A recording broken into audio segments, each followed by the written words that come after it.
Bonjour à toutes et tous. J'espère que vous m'entendez bien. Alors, l'activité commence. Alors, bienvenue à cette seconde conférence de notre cycle de conférences du Cercle de lecture que nous organisons avec mon collègue Vincent Gautré dans le cadre de l'axe droit, cyberjustice et cybersécurité de l'OBIA. Pour cette seconde événement, nous avons le plaisir de recevoir deux grands experts de cybersécurité, avec notamment Benoît Dupont, qui va nous présenter ce midi, son nouvel ouvrage, La cybercriminalité. Alors, Benoît Dupont, vous êtes professeur de criminologie à l'Université de Montréal. Vous êtes aussi titulaire de la chaire de recherche du Canada en cyber-résilience et aussi titulaire de la chaire de recherche en prévention de la cybercriminalité. Depuis 2020, vous dirigez le Human Centric Cybersecurity Partnership, un réseau interdisciplinaire de chercheurs, d'organismes gouvernementaux, d'entreprises et d'ONG, œuvrant ensemble à la conception de stratégies de politiques de cybersécurité efficaces. En 2022, vous avez également cofondé la clinique de cybercriminologie et la plateforme d'entraide en ligne fraudalerte.ca. Vos projets de recherche actuels portent sur la gouvernance de la sécurité, la coévaluation de la délinquance, de la technologie dans une perspective écologique, ainsi que sur les politiques efficaces de la prévention de la cybercriminalité. À titre de répondant, nous allons avoir le plaisir d'entendre Hugo Loiseau, qui est professeur titulaire et directeur de l'école de politique appliquée de l'Université de Sherbrooke. Vous êtes spécialisé dans les enjeux politiques et sociaux de la cybersécurité et de l'identité numérique. Vous êtes également membre du groupe de recherche interdisciplinaire en cybersécurité de l'Université de Sherbrooke. Vous êtes également membre du pôle d'expertise en cybersécurité et impacts sociétaux de l'OBIA et votre dernière publication portait sur la thématique Cybercrime during the SARS-CoV-2 pandemic avec Daniel Van, qui a été publié en 2023.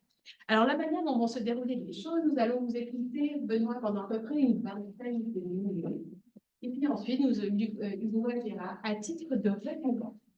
Avant de débuter, quelques petits mots quand même introductifs sur la thématique. Je crois que cette semaine, l'actualité est prise de court alors, par divers sujets, mais il y a quand même des festivals de film. Et le cinéma nous rappelle toujours combien la cybercriminalité fait l'objet de manière récurrente de mythes et de fantasmes qui vont alors nous être démystifiés aujourd'hui à travers cet ouvrage qui est d'une très grande pédagogie. Avant de vous céder la parole, je tiens aussi à remercier toute l'équipe de l'OBIA pour le soutien technologique. Je tiens aussi à remercier notre collègue Lady Tanou pour son assistance précieuse dans la gestion technologique de cet événement et bien évidemment la faculté de droit de l'Université de Montréal qui nous accueille aujourd'hui. Merci et bonne conférence à tous. Merci. Alors, c'est à moi de prendre la parole? Absolument. Parfait. Merci beaucoup. Merci. Je vais mettre mon petit minuteur pour être certain que parce que je peux parler pendant des heures et des heures, donc on va s'arrêter quand même à quelques 20 minutes. Merci beaucoup pour l'invitation à présenter quelques grandes lignes de cet ouvrage sur lequel j'ai travaillé pendant presque 10 ans. Donc évidemment, je ne vais pas vous faire la synthèse et le résumé de l'ouvrage aujourd'hui, ça serait probablement trop fastidieux. Je vous laisserai le plaisir de le découvrir par vous-même, mais je vais essayer peut-être de mettre en relief certains des éléments qui me semblent les plus importants, les plus intéressants, ceux auxquels je suis le plus attaché, puis la démarche qui a été la mienne dans le processus d'écriture de cet ouvrage. Puis ensuite, je laisserai Hugo, mon cher collègue Hugo répondre et puis nous donner sa vision de ce qu'il a pu lire dans l'ouvrage. Alors, peut-être pour contextualiser, on a parlé du contexte, que ce soit à Cannes ou ailleurs, mais il y a aussi un contexte quotidien où la cybercriminalité, à l'heure actuelle, est devenue le crime, la forme de crime la plus répandue dans les sociétés occidentales. On n'a pas vraiment de chiffres incontestables, mais quand on prend les résultats des sondages menés par les instituts de statistiques officielles, dans la plupart des pays du G7, on est à peu près entre 40 et 50% de tous les crimes commis dans les sociétés développées, qui relèvent maintenant de ce qu'on définit comme la cybercriminalité. Donc, on est à peu près à des taux de victimisation annuelle de 7 à 9%, ce qui, si on ramenait ça au Québec, ferait entre 600 et 700 000 personnes adultes chaque année qui sont victimisés. Donc, ce qui est considérable, et avec les statistiques dont on dispose, c'est à peu près un préjudice moyen de 3 000 à 4 000 dollars par victime. Donc, on est sur des préjudices collectifs de milliards et de milliards de dollars. Et donc, aujourd'hui, au comité, aux communes, on a 2 ministres qui vont devoir répondre de leur stratégie sur le vol d'automobile, qui est devenu, pour une raison que je ne comprends pas tout à fait, le problème apparemment numéro 1 de délinquance, mais qui est en fait beaucoup plus circonscrit et beaucoup plus petit que le problème de la cybercriminalité, dont les politiques ont un petit peu de mal à se saisir à l'heure actuelle. Donc, on est sorti de la pandémie de Covid-19. Hugo a écrit un livre là-dessus, mais on est toujours dans une pandémie numérique de cybercriminalité qui est loin d'être résorbée et qui continue à se développer. Alors, c'est un petit peu ça qui a animé mon souci de rédiger cet ouvrage. Et comme vous l'avez souligné, Anne-Sophie, ça fait quelques années que je travaille dans ce domaine, mais tout ce temps-là, j'avais quand même un certain nombre de frustrations qui m'ont conduit à rédiger cet ouvrage. Et je vais juste vous faire part de... Je suis français, donc je n'ai une quantité illimitée de frustrations que je pourrais ventiler auprès de vous, mais je vais me limiter à 3. 3 qui ont un peu orienté la tonalité puis le cadrage de cet ouvrage sur le plan conceptuel. La première frustration, ça découle du fait que moi, je suis professeur de criminologie, mais j'ai une formation de base en sciences politiques et en droit. Et très souvent, ce que j'ai constaté au cours des dernières années, c'est que chacun des protagonistes dans les configurations cybercriminelles sont étudiés séparément. Alors nous, en criminologie, on prête beaucoup d'attention aux délinquants. Nos collègues de Polytechnique s'intéressent beaucoup aux logiciels malveillants, aux systèmes, aux machines. Nos collègues en droit s'intéressent beaucoup aux normes qui sont appliquées à ces protagonistes. Les psychologues s'intéressent plus aux victimes. Est-ce que certains traits psychologiques prédisposent des individus à tomber dans les panneaux des fraudeurs?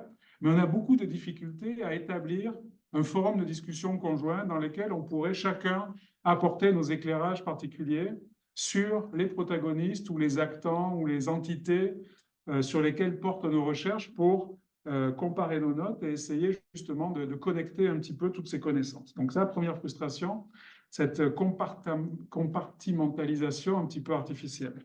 Ma deuxième frustration découle du fait que très souvent, on continue encore à étudier les humains et les machines de façon très, très indépendante, alors que maintenant, et ça s'est accéléré évidemment avec l'avènement de l'intelligence artificielle générative, alors que maintenant, les machines ou les algorithmes ou les logiciels acquièrent des capacités d'autonomie très avancées, et que parfois, bien sûr, les humains font faire des choses aux machines, mais de plus en plus, les machines font faire des choses aux humains aussi.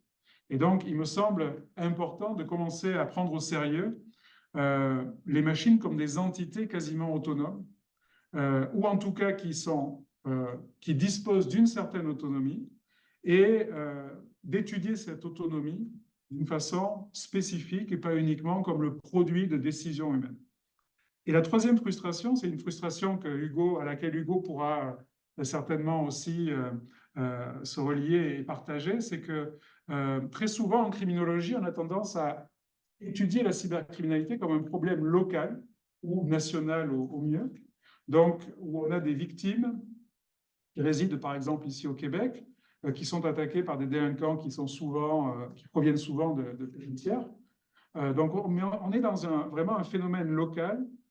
Et à côté de ça, on a des collègues en sciences politiques qui étudient la cybersécurité comme un enjeu de sécurité nationale, internationale, dans lesquels des puissances s'affrontent dans l'arène numérique, mais que dans la réalité, la césure n'est pas aussi nette que ça, et qu'on a évidemment des pays qui instrumentalisent des acteurs criminels pour leur propre fin, des acteurs criminels qui utilisent des outils qui ont été développés par des États, et que donc on aurait certainement tout intérêt à combiner nos forces pour essayer de voir comment ces recoupements produisent des risques et produisent des problématiques et des enjeux très importants à étudier. Et donc, c'est un petit peu en résultat à ça, je vais peut-être repartager mon écran parce que j'ai une image à sauter. Donc, c'est peut-être... C'est bon, c'est revenu. Donc, c'est en résultat à ces trois frustrations que j'ai rédigé cet ouvrage et en me disant, mais est-ce qu'il n'y aurait pas une discipline ou une science qui nous permettrait de réconcilier ces différents champs d'expertise dans un cadre unificateur? Et en cherchant à droite et à gauche, j'ai arrêté mon choix sur l'écologie, parce que l'écologie, qui est la science des relations, nous permet vraiment de répondre à cette complexité en nous donnant des outils conceptuels, métaphoriques, qui nous permettent de comprendre comment des entités interagissent les unes avec les autres, quels effets ces interactions produisent et quels effets cela produit sur un environnement, et dans notre cas qui est un environnement numérique, et a forgé en fait depuis à peu près une centaine d'années un certain nombre de concepts qui sont tout à fait transférables aux sciences sociales et à l'étude de ces phénomènes numériques. Et je me suis dit, ben, filons la métaphore aussi loin qu'on le peut pour voir où est-ce que ça va nous mener. Et c'est un petit peu le résultat de cet exercice qui a donné naissance à cet ouvrage. Alors, évidemment, je n'ai pas voulu appliquer l'écologie d'une façon littérale. J'ai essayé aussi de prendre un petit peu de distance parce qu'il n'y a pas de déterminisme dans les activités humaines. Nous sommes une espèce douée de la conscience de nous-mêmes et donc on peut innover, on peut évoluer beaucoup plus rapidement que ne le peuvent les espèces animales ou végétales dans la nature. Donc évidemment, il ne s'agit pas de faire un plaquage systématique, il s'agissait d'être un petit peu plus sophistiqué que ça. Et en cherchant dans la littérature en sociologie, la criminologie est très, très fortement connectée à la sociologie, j'ai identifié quand même 3 auteurs qui pouvaient être compatibles avec cette approche écologique. D'abord Norbert Elias, qui a forgé le concept de configuration et qui nous permet de comprendre dans des espaces d'affrontement, par exemple entre des délinquants et des victimes, comment les tensions qui sont produites par les affrontements entre ces divers groupes sociaux peuvent donner des résultats, des phénomènes sociaux qui peuvent être étudiés dans toute leur complexité. Donc j'ai vraiment emprunté à Norbert Elias cette idée de configuration pour pouvoir étudier dans un seul et même espace des groupes qui s'affrontent. J'ai emprunté à Manuel Castells le concept des flux de la société en réseau et de ces interconnexions entre des points, des nodes à travers le monde entier qui vont s'échanger des données, des capitaux, des connaissances dont certaines sont de nature criminelle. Et finalement, j'ai emprunté à Bruno Latour toute sa réflexion sur les acteurs, sur le fait d'intégrer des acteurs non humains dans notre façon de concevoir les problèmes sociaux. Et donc, dans cet exercice-là, ce que j'ai essayé de faire, c'est de produire un écosystème, de concevoir donc la cybercriminalité, non pas à travers des prismes très réducteurs, mais plutôt comme un écosystème dans lequel on va voir 3 communautés interagir les unes avec les autres. Une communauté industrielle, une communauté criminelle et une communauté de la sécurité. Et ces communautés-là vont interagir à l'intérieur d'elles-mêmes et les unes avec les autres à travers 3 modes de relations ou d'interaction dominants qui sont la compétition, la prédation et la coopération. Donc très rapidement, le livre, en fait, pourrait être schématisé à travers ce diagramme, et vous comprendrez que je suis probablement beaucoup plus doué en criminologie et en sciences politiques qu'en design graphique. Donc peut-être pour la version anglaise, je me ferai aider par des professionnels. Mais l'ouvrage est organisé donc en 3 grandes parties qui approfondissent l'étude de chacune des 3 grandes communautés qui structurent cet écosystème. Donc la communauté industrielle qui est définie par une importance prépondérante accordée à l'innovation et à la rapidité de déploiement de nouveaux systèmes au détriment très souvent de la sécurité, qui fait que cette communauté industrielle qui est composée de plateformes, d'hébergeurs, de fournisseurs d'accès à Internet, de grandes entreprises du web, fabrique et commercialise des produits qui portent en eux un nombre incalculable de vulnérabilités qui sont très faciles à exploiter par les délinquants.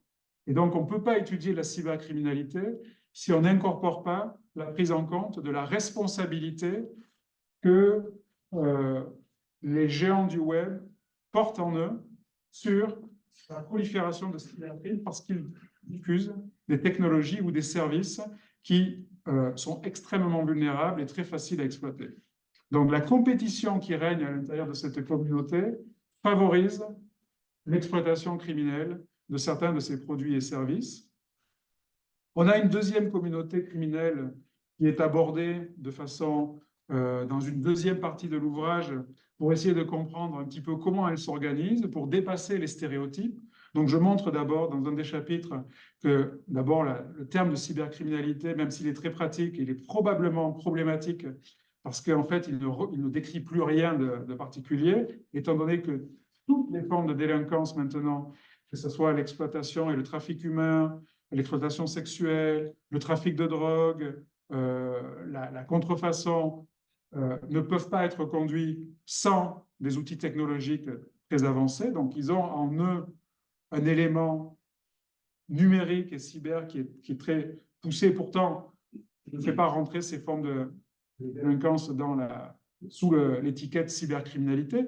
Donc, ça montre à quel point toutes ces technologies sont appropriées maintenant tous les délinquants par nous tous dans la société. Et ensuite, je montre comment les groupes cybercriminels ont développé des formes d'organisation sociale qui leur sont propres par rapport à des groupes criminels plus conventionnels comme le crime organisé, et comment ils s'organisent par projet plutôt que de façon hiérarchique ou de façon quasiment paramilitaire, comme ce qu'on voit dans certains groupes criminels, comme la mafia par exemple.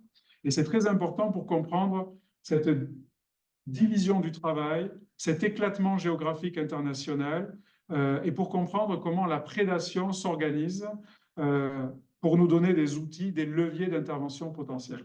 Donc là, j'étudie un petit peu la prédation de la communauté criminelle sur la communauté industrielle, mais je montre également comment la compétition peut exister, des rivalités au sein de la communauté criminelle, qui parfois va être certains groupes criminels qui vont être en compétition avec d'autres groupes criminels pour infecter les machines de leurs victimes et parfois vont désinstaller des logiciels malveillants des machines de leurs victimes pour avoir le contrôle exclusif sur ces machines-là. Donc, je montre un petit peu comment ces groupes criminels opèrent et j'aborde un des concepts empruntés à l'écologie qui est celui de coévolution. C'est-à-dire que j'essaie de montrer de façon systématique comment les groupes criminels, cybercriminels, évoluent en réponse aux mesures de protection et de sécurité mises en œuvre par la communauté de la sécurité, pour montrer comment on doit essayer d'anticiper la prise de décision des groupes cybercriminels face aux activités de la communauté industrielle et de la communauté de la sécurité, pour essayer d'anticiper si nos mesures vont être efficaces ou si au contraire elles sont vouées à l'échec, à partir de ce que l'on sait déjà sur les capacités de coévolution et sur les préférences de ces groupes criminels. Et dans une troisième partie, j'étudie les divers acteurs de la communauté de la sécurité, avec un chapitre qui est consacré à la police et à la justice, où là, évidemment, mon constat et mon diagnostic est assez pessimiste, puisque ce que je montre dans ce chapitre-là, c'est toutes les difficultés d'adaptation des institutions policières et judiciaires à cette nouvelle forme de délinquance, puisque les institutions policières et judiciaires, qui sont nées historiquement en réponse aux défis de la révolution industrielle, sont tout à fait inadaptées pour prendre en charge les problèmes nés de la révolution numérique. Donc, on a des configurations de souveraineté nationale qui sont parfaitement adaptées pour ces institutions qui sont nées à la fin du 19e siècle et au début du 20e siècle, mais qui sont tout à fait inadéquates pour répondre à des phénomènes criminels automatisés et globalisés. Donc, j'explique un petit peu quels sont certains des défis auxquels sont confrontées les institutions de sécurité publiques traditionnelles. Et dans 3 autres chapitres, je montre qu'en fait, ce serait dommage de rester sur une posture très pessimiste parce qu'il existe en fait tout un tas d'autres entités qui disposent de capacités régulatrices très fortes dans le secteur public, dans le secteur privé. Et donc, je fais dans un chapitre un recensement de toutes ces entités en montrant tous les moteurs dont elles disposent pour répondre à ces enjeux-là. Et je montre quels sont les outils que les États peuvent utiliser pour activer ces entités, pour essayer de mieux les coordonner, sans avoir nécessairement à dépendre du droit et des règlements pour essayer de les inciter à faire certaines choses pour le bien commun, afin de mieux prévenir et de mieux contrôler la cybercriminalité. Alors, j'emprunte un cadre théorique que mes amis juristes connaissent assez bien de Lawrence Lessig sur les 4 sources de régulation qui sont, au-delà du droit, les normes, le marché et le code. Et je donne des exemples assez concrets de stratégies où on peut activer justement ces 4 sources de régulation afin de lutter contre la cybercriminalité. Et je complète ce cadre théorique des travaux d'un collègue criminologue australien qui s'appelle Peter Grabowski sur les moteurs de la régulation, qui a identifié 9 moteurs de régulation qui permettent à l'État, parce que c'est une question qu'on me pose souvent, mais est-ce que l'État finalement n'est plus qu'un acteur marginalisé? Et donc, ce n'est pas du tout ça qu'on propose dans le livre, c'est de dire non, l'État doit garder un rôle central de coordination, mais peut-être doit-il envisager des stratégies plus diversifiées, plus innovantes, qui ne dépendent pas uniquement de l'exercice par lui de son pouvoir régalien ou de l'exercice d'un pouvoir législatif, mais il peut utiliser aussi d'autres moteurs comme la délégation, la sous-traitance, des obligations de conservation des données et de divulgation, la conscription, la compétition, les incitatifs de taxation pour essayer justement d'activer toutes ces entités qui gravitent autour de lui et qui pourraient, si elles étaient mieux coordonnées, générer des résultats en matière de prévention et de contrôle de la cybercriminalité beaucoup plus probants.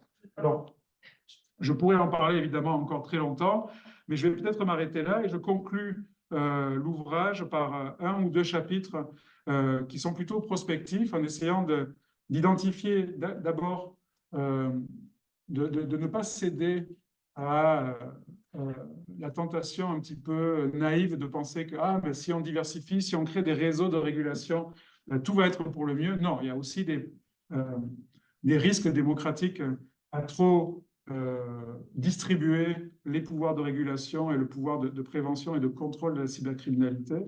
Donc, j'aborde dans un des chapitres quelques enjeux démocratiques à garder en tête si on prend ce parti de vouloir un petit peu mettre en place des réseaux de contrôle de la cybercriminalité un petit peu plus efficaces en termes d'imputabilité, en termes d'évaluation, en termes d'explicabilité et en termes de résilience, et on pourra en parler un petit peu sur ces aspects que Hugo va me challenger. Je conclus également avec quelques considérations sur l'IA et les transformations que l'intelligence artificielle pourrait introduire à la cybercriminalité et à la cybersécurité, c'est-à-dire qu'au fur et à mesure qu'on déploie des machines de plus en plus autonomes, des machines de plus en plus puissantes, est-ce qu'on va devoir envisager ces machines-là comme une espèce à part entière, dans le droit par exemple, à part des humains, mais dotées d'une autonomie suffisante pour ne plus les considérer comme de simples instruments? Est-ce qu'on va devoir les étudier également comme des entités bien séparées et bien distinctes? Est-ce qu'on dispose des outils de prospective suffisants pour anticiper ces risques-là et pour essayer de reconfigurer nos institutions policières, mais aussi nos institutions de régulation? Puis il y a un rapport fascinant qui a été produit au Québec de prospective et de réflexion sur l'IA en général, mais je pense qu'on doit mener aussi dans chacun des secteurs une réflexion spécifique à partir de ce rapport que l'innovateur en chef du Québec et puis qui a fédéré autour de lui tout un tas d'expertises à produits. Et donc, j'ouvre un petit peu, je conclus en essayant de ne pas tomber dans un pessimisme ou un défaitisme qui serait bien compréhensible pour essayer d'ouvrir des portes de recherche pour des agendas de recherche futurs. Donc voilà en gros un survol à très très haute altitude de cet ouvrage. Et puis je vais maintenant passer la parole à Hugo, qui aura certainement vu des choses qui m'ont échappé dans cet ouvrage. Merci Benoît, merci. Je remercie l'Axe de cybersécurité, cyberjustice de l'OVIA de m'avoir invité. Merci à Vincent de m'avoir envoyé le livre gratuitement. C'est un beau cadeau que tu m'as fait. Et j'ai donc pu lire l'ouvrage de Benoît Dupont. Et on m'a demandé de porter mon point de vue de politologue à ce propos. Et donc, c'est avec cette lunette que j'ai abordé le livre, mais c'est aussi avec la lunette de l'épistémologue qui sommeille en moi et qui s'est réveillé en lisant l'ouvrage de mon collègue Benoît Dupont. Je vais donc débuter par une critique qui sera très gentille, parce que j'ai beaucoup d'estime pour Benoît et on travaille dans un même groupe de recherche, ça va être un peu malvenu de ma part de faire une critique injuste de son ouvrage, et ce n'est pas du tout mon style d'ailleurs. Donc, j'ai débuté par une critique. Par la suite, je posais un regard plus épistémologique sur l'ouvrage. Et ensuite, je posais un regard davantage politologique, notamment sur la gouvernance distribuée, ce dont Benoît parlait sans le nommer dans son bref résumé. Puis après ça, j'ai des petites questions, des questions qui émergent lorsqu'on lit et on dit « Ah oui, il y aurait peut-être cet élément-là ». Donc, pour la critique, essentiellement, je suis très heureux d'avoir lu ce livre, Comme je ne suis pas criminologue, je suis davantage politologue, j'ai appris beaucoup de choses, notamment notre conception de la cybersécurité, ça alimente beaucoup des enjeux et des éléments tirés de la cybercriminalité ou de son étude plus particulièrement. Et donc, j'ai pu préciser des notions, j'ai été en mesure de faire des liens aussi, ce qui est très, très bien, qui vont alimenter mes futurs enseignements, mes futures recherches. J'ai un ou deux chapitres que je pense vais imposer à mes étudiants parce qu'il y a des éléments qui sont très bien écrits, très clairs.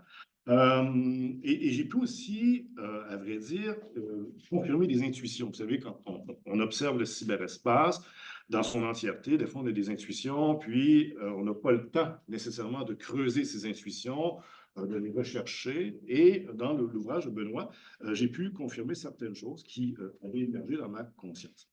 Ce qui est le grand avantage du livre, c'est que le fil conducteur est clair. Du début jusqu'à la fin, l'auteur nous prend par la main, nous dit « Voici ce que je veux vous démontrer, voici comment je le démontre, et voici la démonstration. » Et tout est clair, tout s'enchaîne, la structure de l'ouvrage se tient, et c'est une des forces, je pense, du livre. Donc, on suit facilement le cheminement intellectuel de l'auteur, ce qui clarifie beaucoup la pensée, qui permet donc de lire le livre de façon structurée.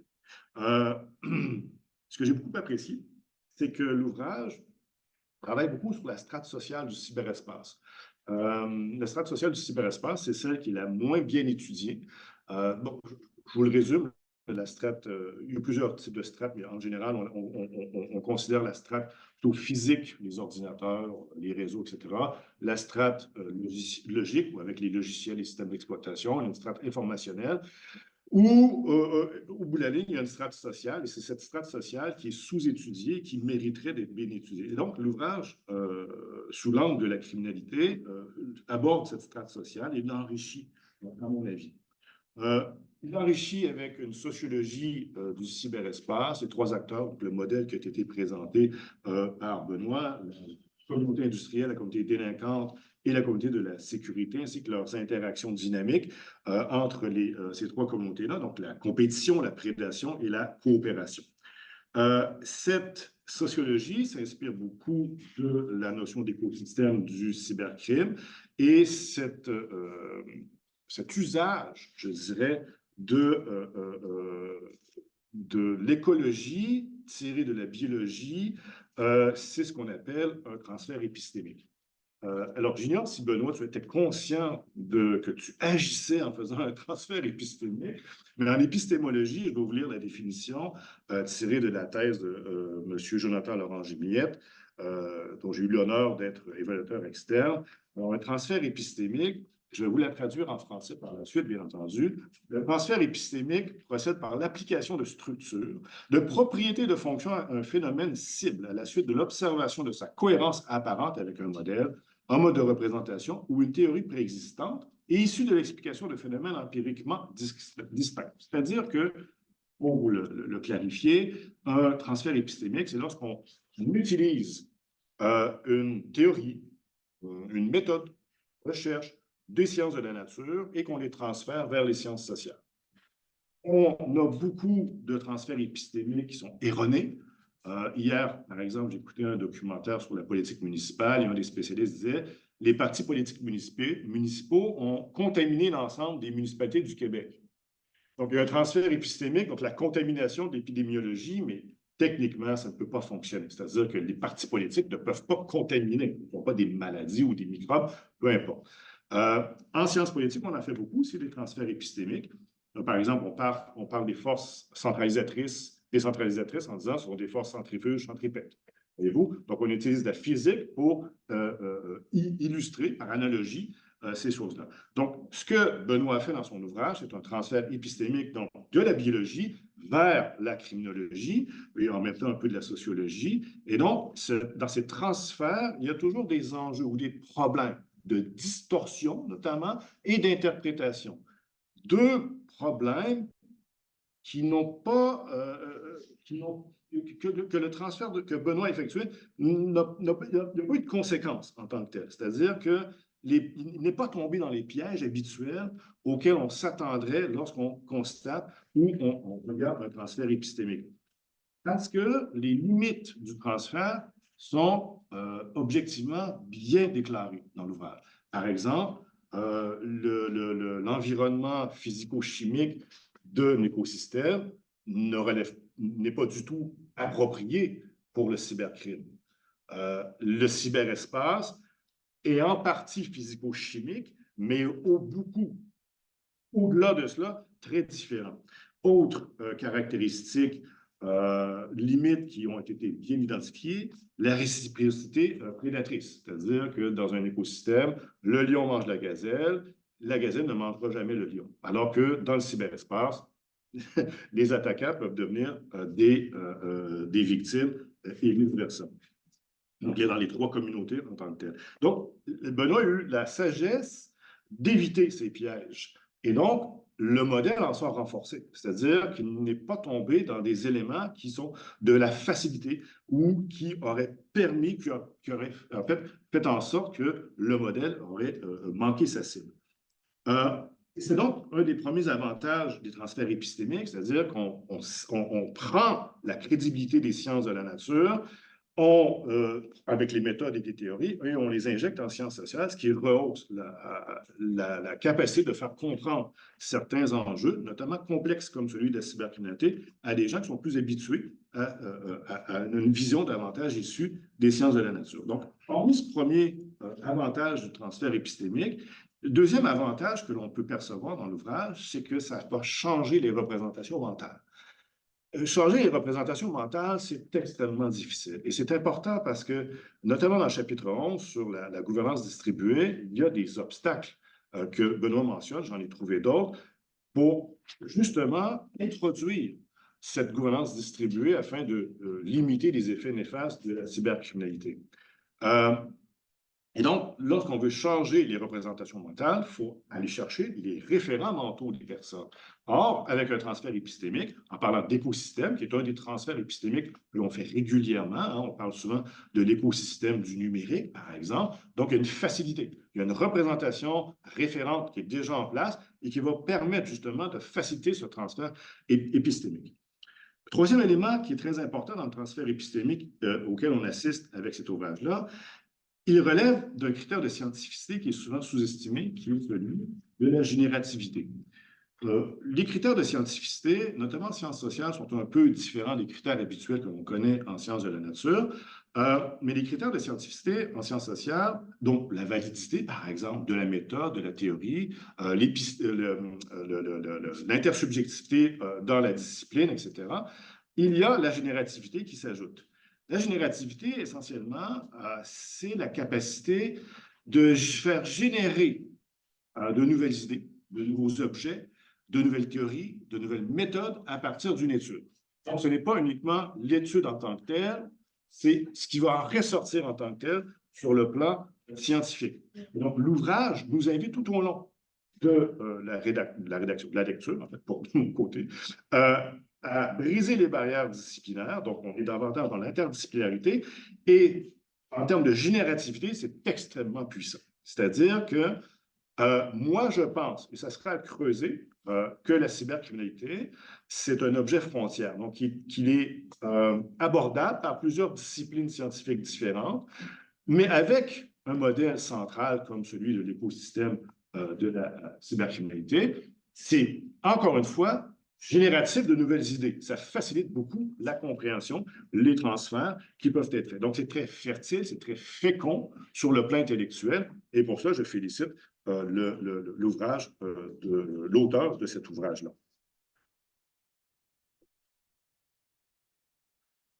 Oui, et un autre enjeu que l'on peut faire ressortir sur le plan épistémologique, c'est celui, et là, je m'avance un peu, je suis conscient que c'est un peu compliqué pour les auditeurs ou les gens présents dans la salle, mais ce sont des enjeux scientifiques fort importants de mon point de vue. C'est celui du débat agent-structure. C'est-à-dire qu'en sciences sociales, on se pose toujours la question, c'est une question étiologique, hein, quelle est la cause? La science de la causalité, l'étiologie, à savoir est-ce que c'est la structure sociale ou est-ce que c'est l'individu libre avec son libre arbitre, sa conscience, ou est-ce que c'est le résultat de la fusion entre la structure sociale et finalement le libre arbitre? Ici, dans l'ouvrage, puisque Benoît aborde beaucoup la strate sociale, il la divise en 3 communautés. Moi, ce qui est ressorti, et ça va être une de mes premières questions, c'est que dans le graphique, la figure 3.1, la strate sociale, essentiellement, notamment au centre, mais c'était absent de la présentation de tout à l'heure, mais c'est présent dans le livre, c'est qu'au centre, on a les victimes. Et donc, je comprends, je suis tout à fait conscient qu'en criminologie, il y a tout un pan de la recherche qui porte sur la victimologie. Mais moi, je pense et je considère que on devrait plutôt voir apparaître les internautes en général, plus que les victimes.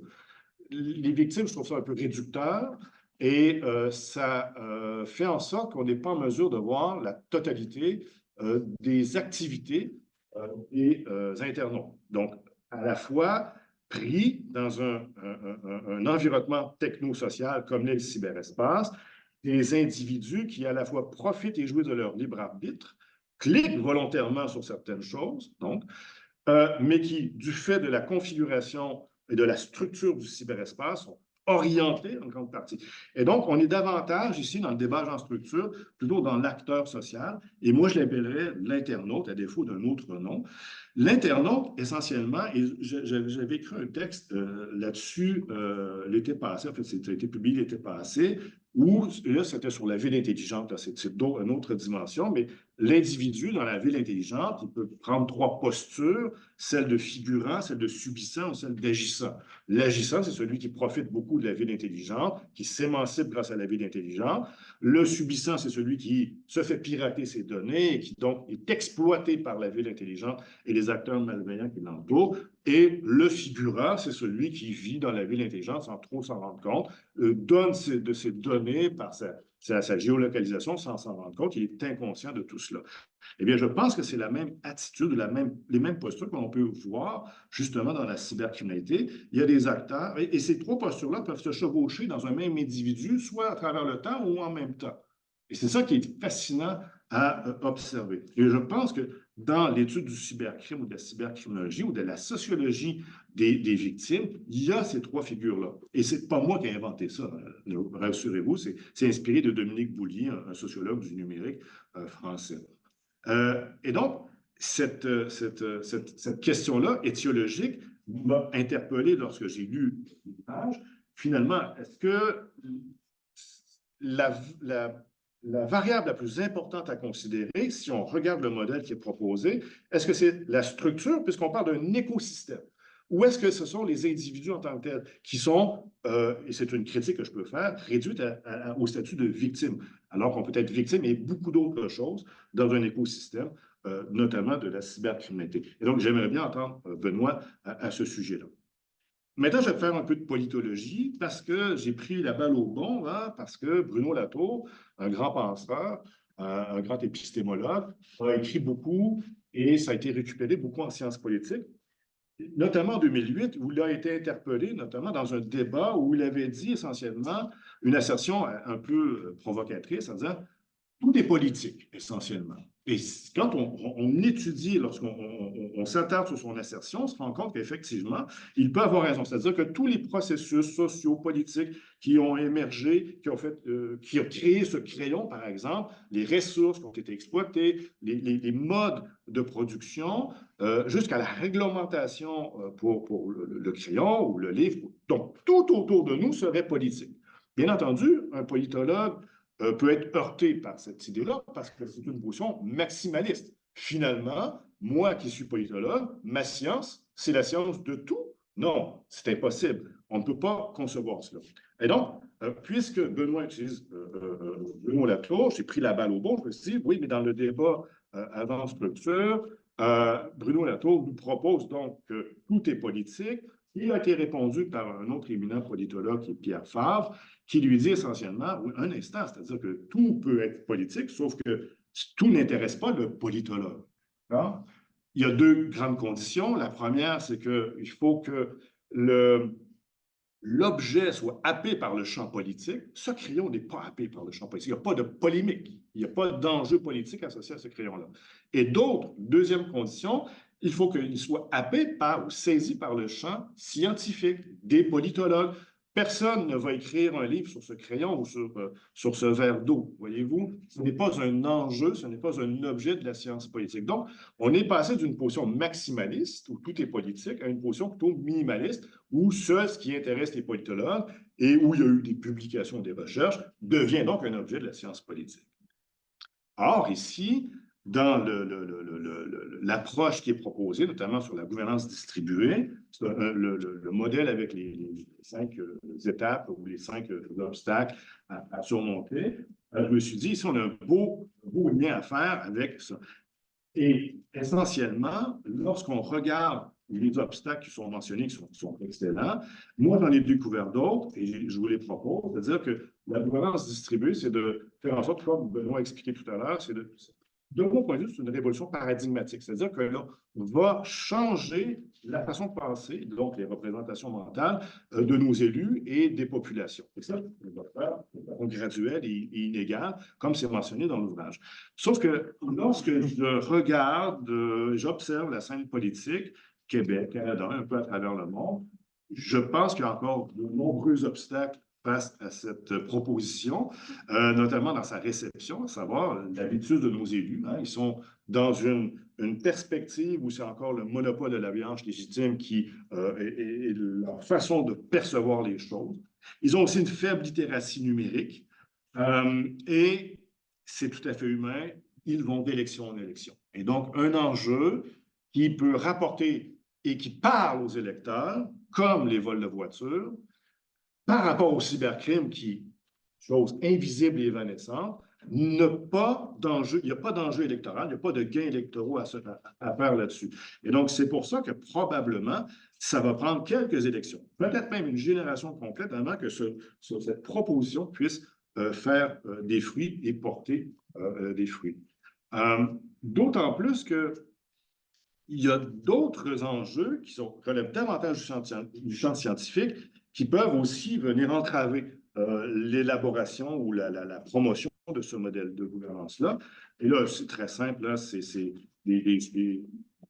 la production et l'accès à des données fiables sur le cybercrime. Benoît en parlait tout à l'heure, qui est un enjeu.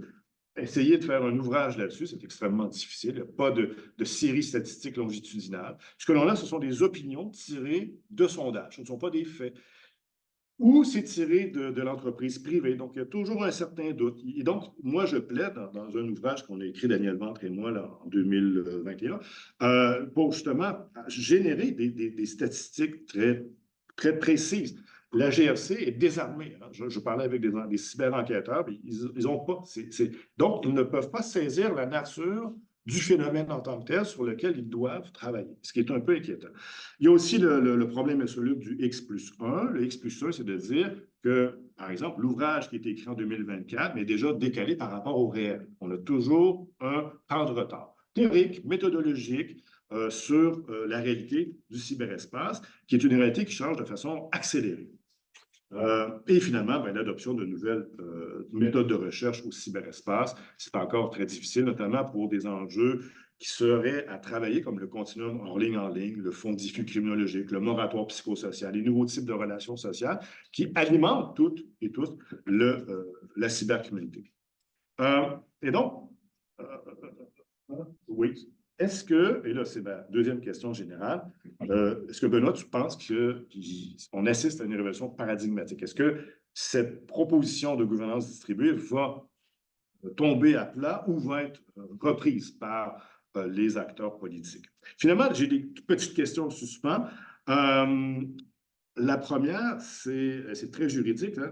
Comment interprètes-tu l'arrêt Bicovitz de la Cour suprême qui a été rendu avant probablement que le livre soit mis sous presse? Comment interpréter cet arrêt-là selon l'approche écosystémique? Parce que ça interroge beaucoup et ça entrave beaucoup le travail des forces policières. Bref, c'est un élément important, je pense. Comment, et c'est ma deuxième question, je vais arrêter là parce que je pense que je prends un peu de temps, comment l'approche qui est proposée dans l'ouvrage peut-elle enrichir le champ scientifique de la cyberjustice? Ça serait intéressant de voir comment, du côté des juristes, ça peut être reçu. Peut-être qu'on pourrait faire un autre cercle de lecture avec un juriste là-dessus pour voir comment ça peut être reçu, interprété par nos collègues juristes à cet égard. Merci beaucoup. Merci Hugo pour cette relecture très riche et j'avais pas tort quand je te disais que tu allais me faire découvrir des choses que j'avais pas vues dans mon propre manuscrit. Parce que je vais revenir sur ton premier commentaire sur la place des internautes, la place des victimes, effectivement. Benoît, est-ce que ça vous Oui. embête de cesser le partage d'écran comme ça? Les personnes en ligne vous verront mieux. Bien sûr, absolument. Oui. Alors, attendez. Je partage. Yes. Et voilà, c'est beaucoup mieux comme ça. Alors, parfait. Donc, effectivement, je pense que c'est un angle mort un petit peu de l'ouvrage. Et je m'étais déjà fait, quand je présentais les chapitres qui étaient encore au stade de brouillon dans divers forums pour essayer d'obtenir déjà de la rétroaction, quelqu'un m'avait signalé, mais où sont les victimes? Alors j'avais dit, ah oui, c'est vrai, j'avais un petit peu oublié cet aspect-là. Et donc je les ai mises au milieu et en fait je me suis rendu compte à ton commentaire qu'effectivement ce n'est pas les victimes qui devraient être au milieu, mais ça devrait être les usagers ou les utilisateurs, peu importe le terme, utilisateur ou usager, c'est horrible comme terme, donc internaute peut-être, ou individu, parce que maintenant tout le monde utilise la technologie, donc je pense de la replacer au milieu. J'aime beaucoup les travaux de Dominique Boulier, j'avais oublié cette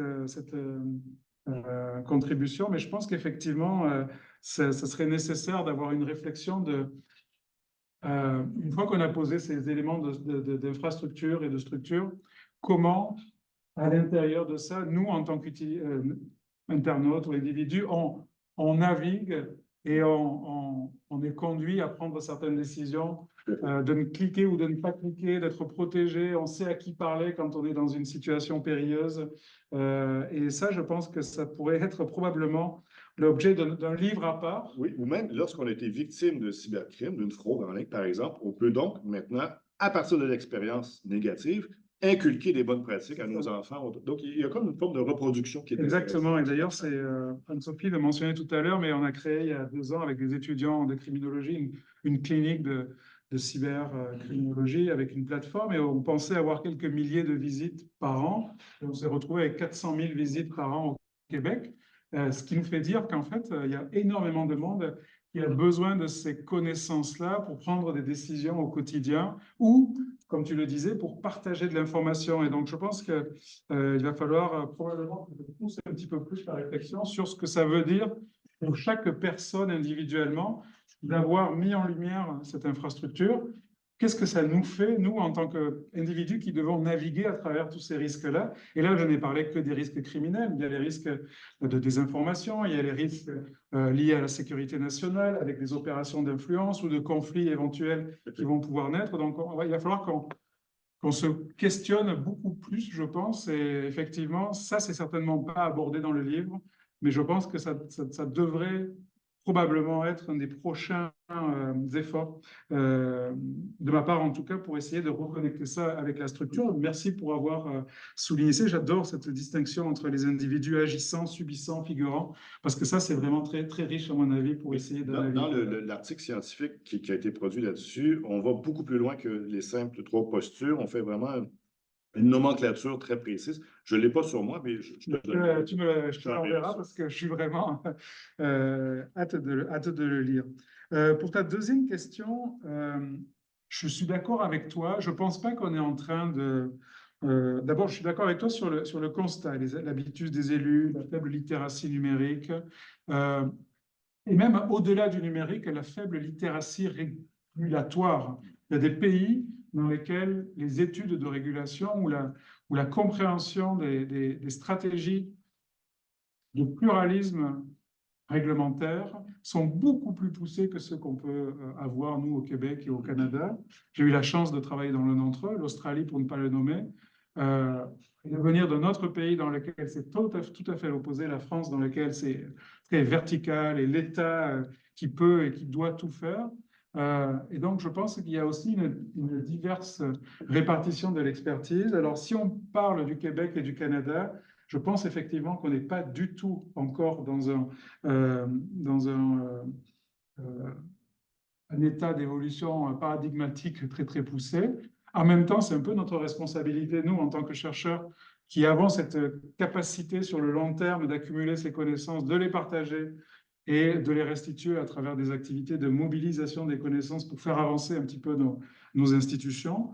Mais par contre, je vois dans d'autres pays des tentatives qui sont en train de se matérialiser dans ce sens-là. Alors, il y en a un que je suis en ce moment particulièrement près, c'est le Royaume-Uni, qui a fait, alors pour le domaine qui, moi, m'intéresse, la cybercriminalité, de la fraude en ligne, une de ses priorités nationales, avec des centaines de millions de livres qui ont été consacrés à ça, et quelque chose qui est passé inaperçu, mais qui pour moi est un signe que c'est en train de faire bouger les lignes, c'est que dans la dernière réunion, le dernier sommet du G7, le Royaume-Uni, qui présidait ce sommet-là, a fait introduire dans la déclaration de conclusion du G7 la fraude en ligne comme une des priorités du G7 d'intervention pour les prochaines années. Alors au Canada, on n'a pas beaucoup relayé cela parce que c'est le vol de voiture qui me semble prioritaire, mais on est amené à présider le sommet du G7 l'an prochain,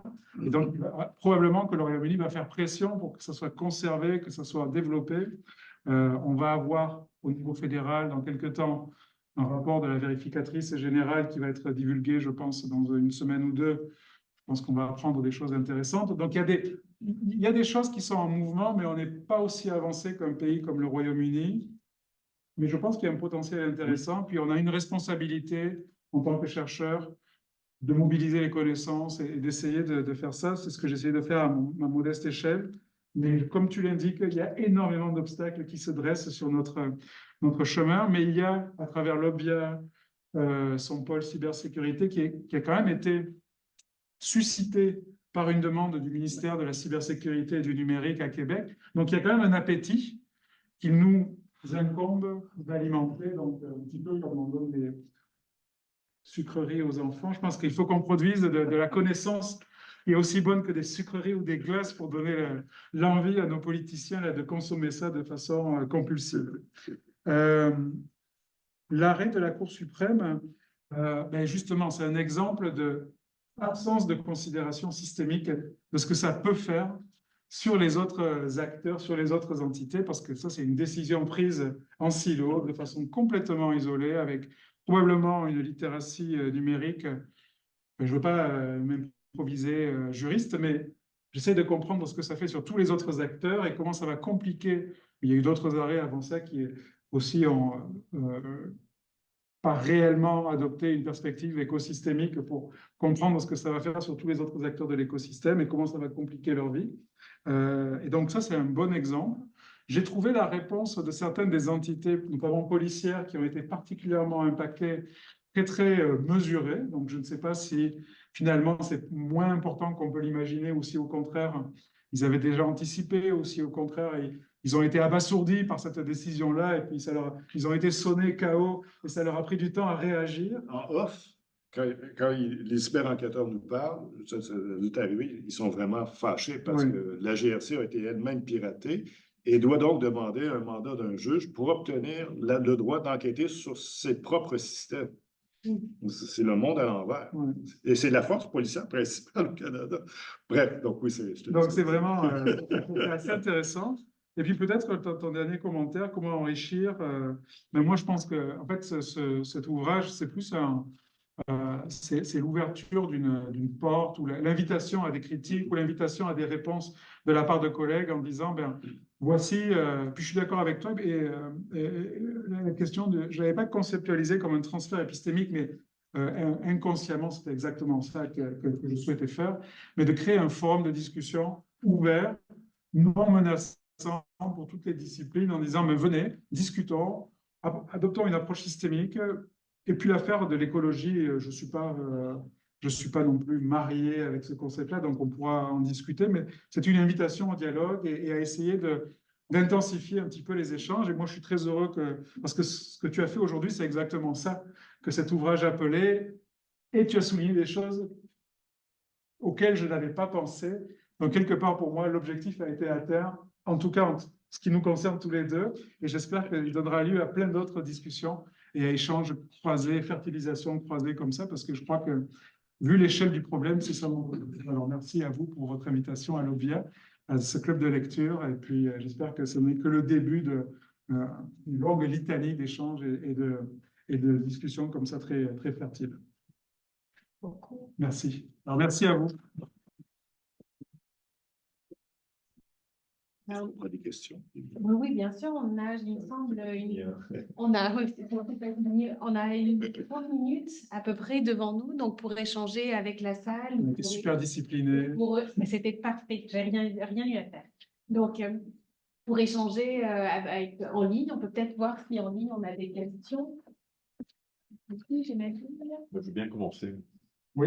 Vas-y, Vincent, le temps qu'on se laisse briser la glace. Excuse donc déjà, parce que je pense que j'ai peut-être plus des commentaires que des questions, mais, alors, moi je l'ai acheté hier, donc je ne vais pas prétendre que je l'ai lu en profondeur, mais j'ai lu quand même les parties qui m'intéressent. Puis quand tu as dit au tout début que c'est 10 ans de travail, ça se voit même avec une lecture, ça. Pour l'expression de Balzac, tu sens l'odeur de la bougie, là. Tu sens l'odeur de soirée passée. Et j'aime aussi le format, c'est presque pas de notes de bas de page avec des notes intérieures, assez peu de références. Tu en as cité quelques-unes. Et des fois, sur peut-être endroit, on se perd dans, je sais pas, une sorte de volonté absolument effrénée de vouloir dire à tel point, c'est tel auteur qui l'a dit, puis des fois c'est le point. Donc, j'aime le fait qu'il soit relativement court, aussi très condensé et avec beaucoup de prétention, d'affirmation. La couleur est mise et je trouve que il y a un côté de courage sans virer. Et moi, c'est souvent, on a déjà parlé, mais dans le domaine du numérique en général et dans la cybercriminalité en particulier, c'est facile de virer dans le phénomène de peur. L'IA, on est à fond là-dedans. Il faut réguler demain matin, sinon la planète explose. Je caricature évidemment, mais c'est un phénomène très émotif. On a déjà parlé avec Anne-Sophie également. moi, forcément, moi, ce passage de la verticalité à l'horizontalité, qui est le propre du numérique, change la commission du crime et change, et là le juriste parle, comment on est capable de le contrer, de contrôler. Et, euh, et moi, j'ai hâte de mieux lire, parce que je n'ai pas encore eu l'idée, mais tu en as parlé un petit peu. En fait, c'est ce rôle de l'État, où il y a une certaine ambivalence dans le propos que tu disais sur l'État qui garde un rôle, mais je ne sais pas si ça se vérifie dans le domaine de la cybercriminalité, mais l'État aussi qui ne veut pas jouer son rôle, qui profite de la transition, de l'occasion, du changement, pour dire, tiens, l'industrie va le faire, ou déléguer. Je ne connaissais pas l'échelle de Grabowski, les SIG évidemment, mais, mais dans l'échelle de Grabowski, là, les 9 moteurs, il y a aussi, je pense, le dernier, le 9, c'est l'abdication. L'abdication, oui. Et, alors, on a pas pas entendu, mais c'est l'innovation. Il faut avoir une approche innovante. Moi, l'innovation, moi, je suis très Thierry Ménissier là-dessus. Le terme innovation est souvent un merveilleux prétexte, notamment pour désengager, pour que l'État s'auto-désengage, s'auto-efface, pour prendre un point de vue très Foucault, très Foucault. Et ce phénomène d'auto-effacement est souvent en transition. Alors, je ne sais pas comment ça se joue dans un domaine que la criminalité, qui, comme mon domaine à moi, celui de la justice, est très structuré. Et je ne suis pas tout à fait sûr des modalités, une fois c'est une semi-question, là, sur comment on est capable d'intégrer de s'assurer que l'État joue malgré tout un rôle peut-être plus présent que celui qu'il a actuellement. Bon, le meilleur exemple dans le domaine de la cybercriminalité, puis je le dis parce que le ministère, qui est quand même le ministre de ce sujet-là, il croyait beaucoup à ça, c'est le hacking blanc, le hacking éthique. Alors ça, c'est merveilleux pour l'État. Allez, débrouillez-vous. Allez, les petits là. Allez-y. Comme ça, moi, c'est autant... Donc moi, les approches innovantes par rapport au rôle de l'État pour contrôler la criminalité me font un petit peu peur. Et donc j'ai très hâte de lire avec un peu plus d'intensité, comme ton livre le mérite, là, sur les aspects, donc les chapitres plus à la fin du livre, sur les nouvelles formes. J'ai une vraie question aussi en t'écoutant, en citant les SIG, en citant Grabowski, que je ne connaissais pas, mais qui est assez ancien. Qu'est-ce qui change avec l'IA? Parce qu'en fait, moi, je suis très élulien. Et puis, en lisant, je voyais beaucoup le système technicien d'Élule, qui est d'une incroyable clairvoyance. Et avec l'autonomisation, qui est un mot que tu as redit, la complexité, qui est même un chapitre. Mais qu'est-ce que ça change, en fait parce que le gros changement, moi, que je voyais dans la proposition, c'est ce passage de la verticalité vers l'horizontalité. Oui, de la verticalité vers l'horizontalité.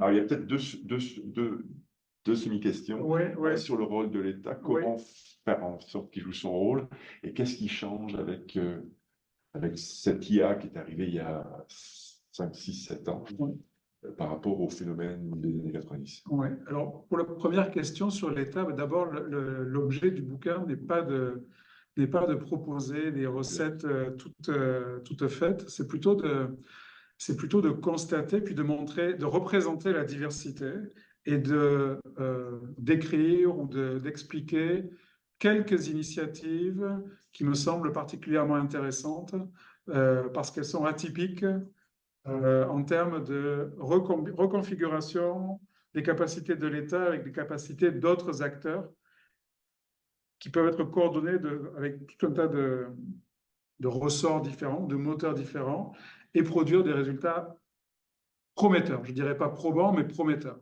Donc l'idée, c'est de... Puis j'aime beaucoup, je l'ai mentionné nulle part là, mais ce que Hugo a mentionné, c'est de changer les modèles mentaux, c'est-à-dire de dire aux opérateurs de l'État, notamment par exemple, on parle des services de police, donc des chefs de police, mais arrêtez de ne concevoir la lutte contre la cybercriminalité qu'en termes d'enquête et d'arrestation. Ça n'a aucun sens. Et vous n'y arriverez jamais. Donc, passez à un chapitre suivant.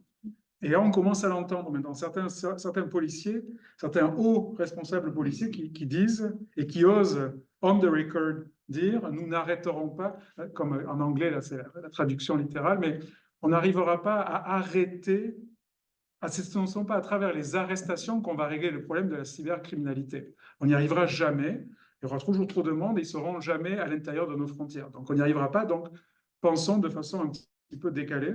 Puis, moi, le terme d'innovation aussi, c'est comme co-construction, là, je ne supporte pas de l'entendre trop. Par contre, ce que j'adore, moi, c'est emprunté à John Braithwaite sur la régulation, c'est le rôle progressif de l'État. C'est-à-dire que l'État n'a pas besoin d'imposer toute sa puissance partout et en tout temps. Il peut aller et intervenir dans certaines situations de façon subtile, nuancée, peut se contenter dans certains cas de coordonner plutôt que d'imposer et de contraindre, parce que ce que Braithwaite nous a montré dans ses travaux, c'est que 90% des cas, les entreprises, les organisations sont relativement des bons citoyens corporatifs et ils vont faire ce qu'on leur demande de faire parce que ça va aussi dans leur intérêt, dans l'intérêt commun. Par contre, il y a un certain nombre de résidus de situations dans lesquelles il faut que l'État reste extrêmement inflexible et n'hésite pas à assumer son autorité et à exercer ses pouvoirs coercitifs sans jamais flancher. Et donc, la progressivité, elle reflète un petit peu ça. Puis c'est ce qu'il appelle la théorie en anglais du benign big gun, c'est-à-dire tu as un gros pistolet que tu as à ta hanche, tout le monde sait que tu t'en sers rarement et que quand il le faut, tu n'hésiteras pas à t'en servir.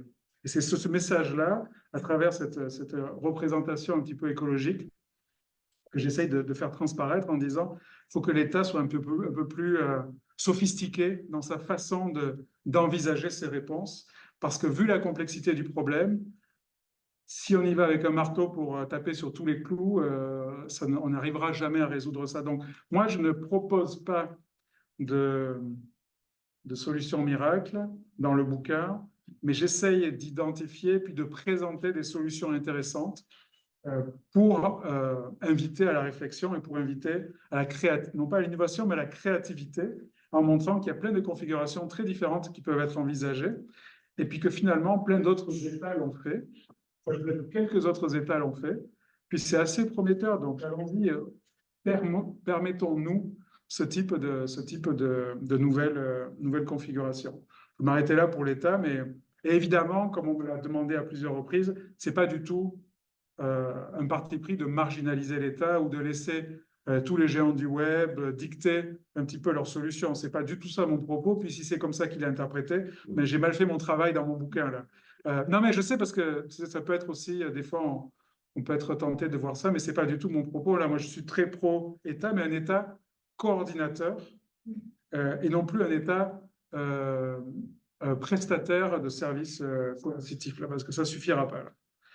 Pour ta réponse sur l'IA, ben, c'est une réponse un peu de scientifique. C'est-à-dire qu'on ne sait pas. Et ce qui me pose problème, c'est qu'on ne semble pas avoir un programme d'acquisition de connaissances systématiques en sciences sociales pour la strate sociale, pour essayer de comprendre ce qu'on ne sait pas. Donc l'IA, qu'est-ce que ça va changer? Est-ce que ça va tout changer? Est-ce que l'IA va nous pousser à l'extinction d'ici 50 ans, comme certains le pensent? Ou est-ce qu'au contraire, ça va être finalement... rappelez-vous, si Yves Gingras était là, il nous parlerait des nanotechnologies. Il y a 20 ans, on pensait que les nanotechnologies allaient nous bouffer tout cru et que ça allait nous faire disparaître. Faites des recherches. Nanotechnologie, extinction humaine. Il y a 20 ans, on était persuadé que les nanotechnologies allaient tout révolutionner. Et les discussions que nous avons à l'heure actuelle sur la régulation de l'IA, nous avions exactement les mêmes discussions sur la régulation des nanotechnologies et comment elles représentaient un danger existentiel pour l'humanité. Et le résultat, c'est qu'on ne le sait pas. Mais c'est normal qu'on ne le sache pas. Mais qu'on n'ait pas de programme de recherche en sciences sociales et en sciences humaines ou en sciences politiques pour mesurer, anticiper, réfléchir, discuter et éventuellement se préparer, Moi, ça me préoccupe beaucoup plus que le fait de savoir est-ce que les IA vont choisir de nous éradiquer de la surface de la Terre ou pas. Parce qu'évidemment, si on mettait en place un programme de recherche ambitieux, on comprendrait qu'il y a tout un tas d'obstacles aux IA pour qu'elles fassent ça, tout un tas d'infrastructures à mettre en place, tout un tas de normes qui existent déjà et qui vont s'appliquer, tout un tas d'éléments, de points de friction, et qu'on n'a pas du tout commencé à cartographier ça de façon sérieuse. Donc on écoute les gens qui tiennent un discours de peur. D'ailleurs, certains d'entre eux sont des repentis qui, au début de l'introduction des technologies, nous tenaient un discours lénifiant sur l'IA. Tout va être bien, tout est magnifique. Et maintenant, vu les capacités et la puissance de l'IA, ils sont effrayés par leur propre technologie. Donc là, c'est un peu comme les alcooliques repentis. Ce sont les plus sectaires et les plus intransigeants. Tu meurs. Et je suis désolé hein, que personne ne se sente visé, mais on sait tous. Tu te dis, mais c'est ridicule. Je veux dire, tout est tellement complexe que non, ça ne va pas se faire du jour au lendemain, mais prenons ça au sérieux. On est des chercheurs, créons des programmes, et donc l'OBIA le fait en partie. Mais l'OBIA, je veux dire, c'est des ressources limitées. Il faut qu'on aille beaucoup plus loin. Donc, on déverse des milliards de dollars de capacité de calcul en IA. Si on donnait juste 10% de ça à mettre en place des programmes de recherche un peu ambitieux sur les infrastructures, le social, le politique de l'IA, le futur de l'IA, peut-être des gens seraient mieux positionnés. Ça serait ma réponse à ta question sur l'IA. Je ne sais pas si elle est satisfaisante, mais alors il y avait deux questions aussi derrière. Je ne vais pas animer, mais comme je sais que vous ne les voyez pas, je... Merci. On a aussi une Il y en a question en ligne aussi. en ligne. Est-ce que ça vous embête si on prend la question en ligne pour des raisons d'égalité quand même? Alors, nous avons une question, j'ai vu, de Francine Cardinal. Selon vous, quels seront les moyens les plus efficaces pour sanctionner les géants du web face à leurs responsabilités? Ah, ça c'est très intéressant. Alors il y a plusieurs, il y en a deux, j'en vois deux grands là. Il y en a un qui est le moyen qui est en ce moment le principal moyen utilisé par les autorités régulatrices, notamment en Europe, mais également au Québec avec la loi 25, ça a été introduit aussi, c'est-à-dire des amendes extrêmement salées qui représentent une proportion des revenus annuels des gens du web, alors les 4% des revenus annuels, qui ont l'air de peu, mais finalement, pour ces entreprises qui gagnent des milliards et des milliards, c'est considérable, là. Donc, ça peut être intéressant. Encore faut-il que les autorités régulatrices aient la volonté et le courage de les imposer, ces amendes à ces échelles-là. Donc, en Europe, oui, on l'a vu à quelques reprises, avec parcimonie, ceci dit. En Amérique du Nord, j'ai bien hâte de voir si la Commission d'accès à l'information ou l'AMF vont vraiment avoir l'appétit pour imposer ces amendes considérables. C'est surtout que la loi 25, les trois niveaux de conformité en trois temps différents, on est rendu au troisième temps, puis les PME ne sont pas du tout encore conformes. Et là, j'ai posé la question à mes collègues en gestion et en droit qui m'ont dit il n'y a pas encore eu de sanctions. Et donc, la logique derrière ça, c'est une des limites aussi, comme je vais dire, à propos du niveau politique, c'est que le gouvernement n'irait pas attaquer en justice les petites PME. Ils attendent le gros poisson, donc un GAFAM, par exemple, afin de faire un exemple, de démontrer j'ai mon gros fusil sur la hanche. Sauf que lorsqu'on attaque une GAFAM, ils ont des armées d'avocats, ça va prendre des années et des années. Et donc, le résultat au bout de l'année, ça va être dans 5 ans, 6 ans, il sera probablement insatisfaisant. Et donc, là, il y a un enjeu ici de gouvernance assez important. La régulation, oui, mais il faut qu'il y ait un suivi, une sanction crédible au bout de la ligne. C'est ça. Donc, ça, c'est le premier élément. Et puis, le deuxième, qui marche quand même assez bien quand il est utilisé avec habileté et astuce, c'est la stratégie de divulgation et de transparence. Alors, en anglais, le naming and shaming. Alors, en termes de cybercriminalité, il y a quand même, faut le savoir, 2 ou 3 plateformes qui sont responsables de la mise en contact entre les victimes et les fraudeurs de façon disproportionnée. Hein, je peux les nommer, c'est Facebook, c'est Instagram, c'est de plus en plus TikTok, qui font que la grande majorité des fraudes aux investissements, les gens ne découvrent pas ça sur des sites obscurs, ils découvrent ça sur les grandes plateformes. Et comment ça se faufile sur les grandes plateformes? Ben, tout simplement parce que les fraudeurs payent pour de la publicité. Donc, si Facebook, Instagram et TikTok arrêtaient d'accepter l'argent des fraudeurs pour de la publicité qui victimisait en masse les gens au Québec et ailleurs, et qu'on était capable de diffuser le pourcentage de victimes qui sont rentrées en contact avec les fraudeurs à cause de ces plateformes-là, et qu'on publiait un palmarès chaque mois ou chaque année, comme c'est le cas pour les véhicules volés, c'est ce que les assureurs ont fait. Quand les assureurs ont voulu lutter contre les véhicules volés, et qu'ils n'arrivaient pas à obtenir l'attention des fabricants, des constructeurs automobiles, qu'est-ce qu'ils ont fait? Chaque année, ils ont publié le palmarès des 10 modèles des véhicules les plus volés. Et évidemment, aucun constructeur ne veut se retrouver dans ce palmarès-là qui est repris gratuitement par tous les médias du pays.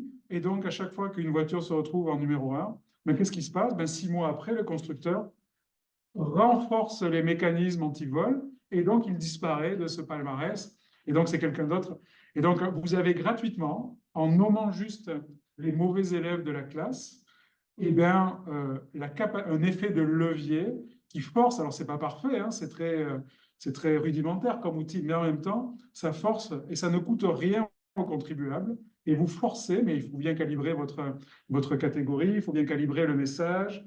Donc, c'est pas aussi simple qu'il n'y paraît, mais c'est extrêmement puissant. Ça ne coûte rien à personne. Et donc, ça, c'est un bon exemple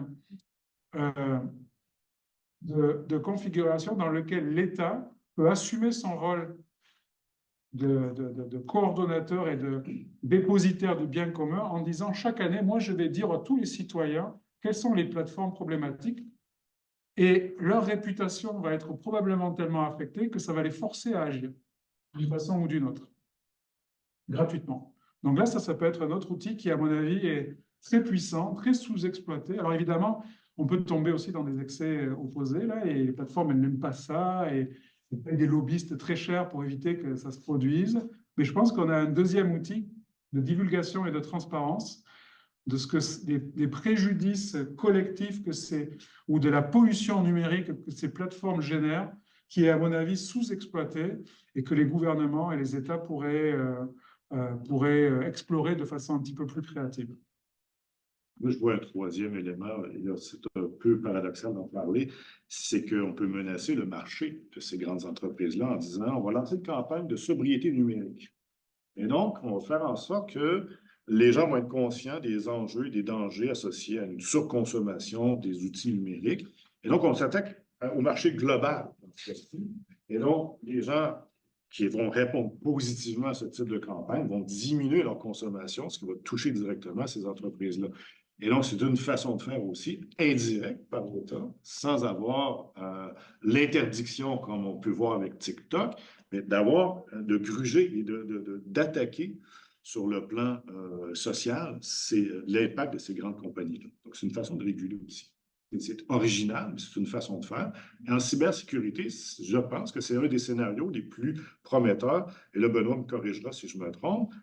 Pour la cyber-résilience, on va diminuer la surface d'attaque, pour parler en termes de cybersécurité, d'une façon incroyable. Si on diminue justement, on augmente la sobriété numérique ou même la décroissance numérique. C'est un autre scénario encore plus difficile à atteindre. Oui, tout comme dans d'autres domaines, en informatique, il existe un principe, une théorie qui est au niveau de diviser pour régner. On divise en plus petites unités numériques pour pouvoir mieux gérer le réseau. Alors moi, je me demandais, puisque par exemple aux États-Unis, on est rendu à permettre l'interception sans mandat des données de l'Internet aux États-Unis et partout dans le monde, ça a passé très juste d'une voix, mais ils n'ont plus besoin de mandat pour pirater quelqu'un. Qui que ce soit dans le monde, incluant les Canadiens. Et je me demandais, si on va plus loin, on se dit, bon, alors nous, notre problème à nous, c'est la territorialité des lois. Bon, on aura dû à reconfigurer les nodes, les nœuds des serveurs du réseau Internet pour refondre tout ça, pour établir des frontières numériques étatiques de l'Internet, l'Internet américain, l'Internet canadien, et qu'on ait des points de contrôle, même si on n'aime pas ça, on est rendu à écouter sans mandat. Alors, on est presque rendu au contrôle étatique et faire en sorte de combattre plus efficacement avec l'intelligence artificielle qui retrouve en une fraction de nanoseconde l'origine du problème. Et là, notre frontière, elle est fermée. On a comme des douanes numériques, des gens qui ne laissent pas passer des criminels, les criminels numériques. Alors, on est passé d'une façon de voir les choses à une façon de diviser pour régner sur le plan de l'Internet, sur le plan des algorithmes, et c'est tout à fait possible de le faire. Mais il faut accepter l'idée que l'Internet canadien est sous l'autorité canadienne, sous l'autorité également des provinces. Chacun conserve son autorité. Il y a un grand mur qui sépare, un mur numérique protégé par l'intelligence artificielle, tout comme, et ça ne m'étonnerait pas de voir que la Chine a moins de cybercriminels qu'ici, parce qu'ils contrôlent tout, peut-être un peu trop. Je ne veux pas qu'on tombe là-dedans, mais par contre, il faut qu'on reprenne la sphère de notre capacité de légiférer. On ne peut pas compter sur des ententes internationales qui prennent des dizaines d'années. On reprend ça, on met une porte, on met une clé, on met un nœud de l'Internet, on reconfigure le réseau. Même, on n'est pas obligé de faire en sorte que le dark web soit dark. En réalité, c'est l'autorité réglementaire de l'Internet qui décide que ça peut être dark. Tout pourrait être transparent. On pourrait dire non, pas tout est transparent. Les banques, l'armée a besoin du dark web. Donc, OK, sur usage autorisé seulement. Donc, tout ça, en réalité, c'est de notre faute. On ne prend pas en main nos responsabilités. On n'établit pas notre frontière numérique de nos législations sans être obligé de compter sur qu'est-ce que les Américains vont faire, qu'est-ce que les Européens vont faire, qu'est-ce que les Chinois, qu'est-ce que les Russes, qu'est-ce que les Ukrainiens, qu'est-ce que les Français vont faire, qu'est-ce que l'Union. Non, on établit notre frontière et au lieu d'avoir un Internet global, on a des Internets de pays. Je ne sais pas si tu veux commencer à répondre ou... Je peux commencer. Vous proposez une révolution Oui. Qui, sur le plan technique, va toucher profondément une des caractéristiques, mais vraiment intrinsèques et fondamentales du cyberespace, c'est-à-dire c'est décentralisé complètement. Et vous faites référence à la souveraineté numérique. Indirectement, mais c'est grosso modo ce que vous voulez dire, si j'ai bien compris. Cette révolution-là, sur le plan technique, sur le plan logiciel, sur le plan informationnel et le plan social, n'est pas prête d'apparaître. Ça prend des États autoritaires pour les mettre en œuvre. La Russie a le RUNET, donc un Internet qu'elle contrôle. On a appris récemment qu'elle avait pompé l'entièreté de Wikipédia et ensuite adapté les notices Wikipédia en fonction de l'idéologie du régime en place. La Chine a la grande muraille dorée, donc la forte intranet intérieure. Est-ce que dans une société libre et démocratique, ça pourrait fonctionner, cette révolution-là? Je ne pense pas. L'Internet a quoi, plus de 50 ans, grosso modo. C'est un système qui est résilient, qui fonctionne très bien, du fait qu'il est décentralisé totalement et qu'il y a une liberté de circulation de l'information. Et c'est pour ça que c'est devenu un facteur de croissance extraordinaire qui a été associé à la mondialisation. Donc, ce que vous dites là, c'est qu'on revient à des mesures protectionnistes de souveraineté numérique extrêmement fortes, qui coûteraient extrêmement cher à mettre en œuvre, qui seraient dysfonctionnelles au bout de la ligne, qui enlèveraient tout le caractère transnational du cyberespace, et ça serait au bout de la ligne assez contre-productif, de mon point de vue. Tout ça pour éventuellement réduire les enjeux de sécurité qui sont, somme toute, contrôlables, gérables en ce moment, autant en cybercriminalité qu'en cybersécurité. Il n'y a pas encore eu de Pearl Harbor informatique ou numérique, même si on a fait, il y a eu des craintes, il y a une forte sécurisation de ce discours-là, mais je ne pense pas que ça va arriver. Je suis désolé de briser votre idée comme ça. Oui, ben c'est ça. Moi, j'allais aussi répondre un petit peu dans les mêmes lignes parce que ce qui fait l'Internet, ce qui rend l'Internet si utile et puis si omniprésent dans nos vies, c'est justement l'effet de réseau. Donc, le fait qu'on puisse connecter tout un tas de pays et de nodes dans des pays différents, très différents les uns des autres. Et l'IA ne déroge pas à ça parce que les miracles de l'IA aujourd'hui, c'est parce qu'on a des codeurs au Kenya, enfin, des gens au Kenya qui font du nettoyage de données à très très bas coût, qu'on peut profiter de modèles d'IA extrêmement performants. Et donc, si on se coupait de tous ces gens-là, on aurait pas mal plus de difficultés, je pense, à être innovant. Puis, à l'origine d'Internet, il y a des pays qui ont fait le choix d'une souveraineté stricte, notamment la France. Et en fait, on s'est rendu compte qu'ils ont pris énormément, alors que leur technologie était à peu près au même niveau que celle des pays comme le Royaume-Uni et les États-Unis, qui étaient beaucoup plus ouverts dans leur approche d'Internet, et qu'en fait, industriellement, ils ont pris énormément de retard parce que leur nature fermée avait un petit peu désavantagé leurs entrepreneurs qui n'avaient pas été capables de profiter des fruits cette productivité, puis de cette innovation, j'utilise le mot ONI, mais et donc en fait, on a abouti à cette forme d'Internet ouvert par défaut. Alors maintenant, on se rend compte que peut-être on est allé un peu trop loin dans l'ouverture et que les géants du web concentrés aux États-Unis posent des enjeux de souveraineté. Donc c'est pour ça que l'Europe et d'autres blocs essayent de prendre le contrôle de certains aspects. Et je pense qu'ils ne veulent pas fermer totalement leurs frontières, à part la Chine, qui d'ailleurs découvre que c'est impossible. Hein. Vous allez en Chine avec un VPN, mais vous faites ce que vous avez envie et vous sortez tranquillement. Je ne dis pas que ce n'est pas risqué, mais c'est techniquement aucun problème à cela. Donc je pense c'est un équilibre à trouver. Peut-être on a concentré trop de ressources aux États-Unis. Mais est-ce qu'on devrait tout refermer? Et puis est-ce que nous, au Canada, on bénéficierait plus ou on perdrait plus à fermer nos frontières numériques? Je pense qu'on a beaucoup plus de données étrangères hébergées au Canada que de données canadiennes hébergées à l'étranger. On a une industrie de l'hébergement qui génère un petit peu de richesse au Canada. Je ne suis pas certain, il faudrait parler à des économistes pour savoir et à des politologues pour comprendre en termes de politique industrielle. Oui, mais c'est pas Votre idée, là, mais... c'est ça que je disais. En Chine, on est connecté avec tout le reste de la planète, mais c'est contrôlé. Et au niveau de l'intelligence artificielle, ils sont à dépasser les Américains maintenant, la traduction simultanée et tout ça, les plus gros superordinateurs au niveau de l'Internet, ça, les plus gros sont en Chine, ne sont plus aux États-Unis ou ailleurs. Donc, à ce niveau-là, je ne pense pas qu'ils prennent du retard, ils prennent de l'avance, au contraire. Ben, en fait, c'est pas l'objet du livre, mais on pourrait en discuter. Mais ça a été un grand électrochoc en Chine quand ChatGPT a été rendu disponible au public. C'est que eux, ils pensaient qu'ils avaient les modèles les plus puissants parce qu'ils n'avaient aucune limite à la quantité de données que pouvaient ingérer leurs modèles. Et ils se sont rendus compte qu'en fait, leur structure fermée leur avait fait prendre beaucoup de retard par rapport à des entreprises qui avaient moins de données pour entraîner leur modèle, mais qui laissaient une plus grande créativité à leurs entreprises et à leurs